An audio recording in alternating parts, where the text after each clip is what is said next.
बच्चों, अब आज का गृह कार्य देखिए। पहला गृह कार्य आपकी मेधा अभ्यास पुस्तिका से लिया गया है, जो पृष्ठ संख्या 12 पर है। लेकिन पहले हम पृष्ठ संख्या 11 को देखेंगे, उसी के आधार पर पृष्ठ संख्या 12 पर कार्य करेंगे। पहले हम उस कार्य को अच्छे से समझेंगे।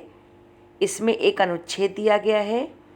आइए पहले इस अनुच्छेद को पढ़ते हैं, तब इस कार्य को करेंगे। अनुच्छेद है,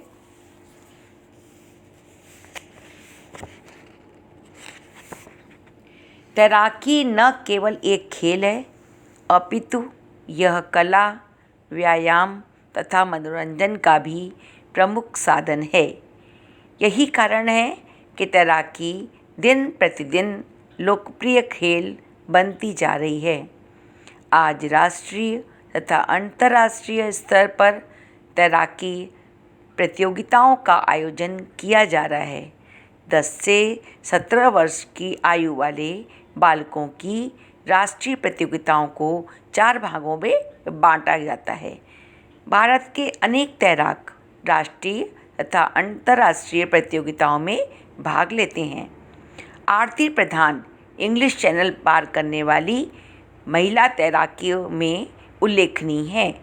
आरती प्रधान ने 15 वर्ष की आयु में इंग्लिश चैनल को पार किया था।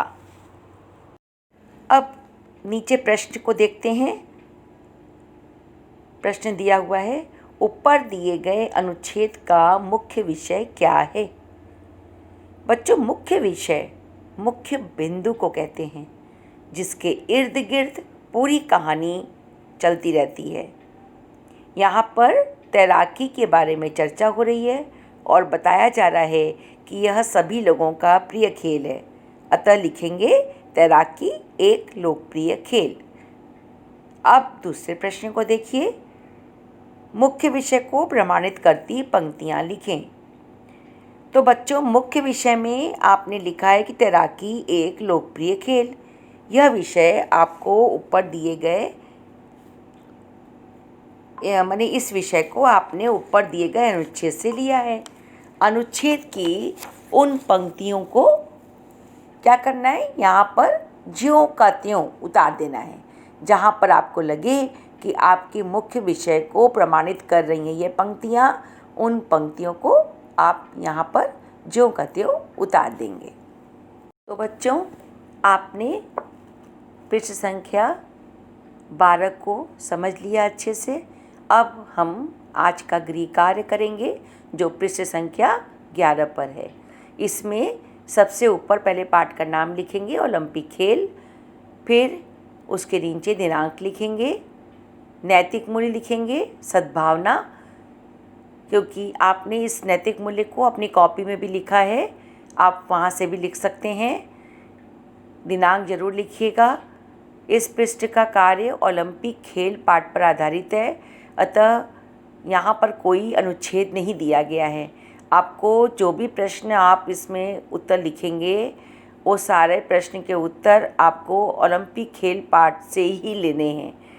अतः आप इन प्रश्नों के उत्तर वहाँ देखिएगा। यहाँ दूसरे कॉलम में मुख्य विषय संबंधित विवरण भी लिखना है। ये नया कॉलम है, इसको हमने पृष्ठ संख्या 12 पे नहीं किया था।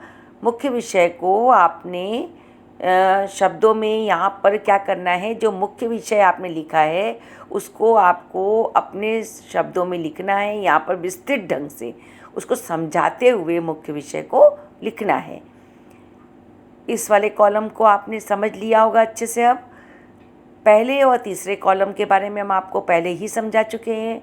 इसी आधार पर अपना कार्य पूर्ण करेंगे और अपनी हिंदी अध्यापिका को समय से मेल कर देंगे। धन्यवाद। अब आते हैं बच्चों कार्य संख्या 2 पर। यह कार्य विराम चिन्ह का है। पिछली कक्षा में आपने पूर्ण विराम, अल्प विराम, योजक चिन्ह एवं इकहरे उद्धरण चिन्ह के बारे में समझा था। आज की कक्षा में दोहरे उद्धरण चिन्ह, प्रश्नवाचक चिन्ह और विस्मयादि बोधक चिन्ह के बारे में जाना। अब इन्हीं चिन्हों का आइए अभ्यास करते हैं। यहाँ कुछ वाक्य दिए गए हैं, इनमें उचित स्थान पर उचित विराम चिन्हों का प्रयोग करना है। इस कार्य को आपको व्याकरण कॉपी में ही करना है। कार्य पूर्ण करके दोनों कार्यों को अपनी हिंदी अध्यापिका को मेल कर देंगे।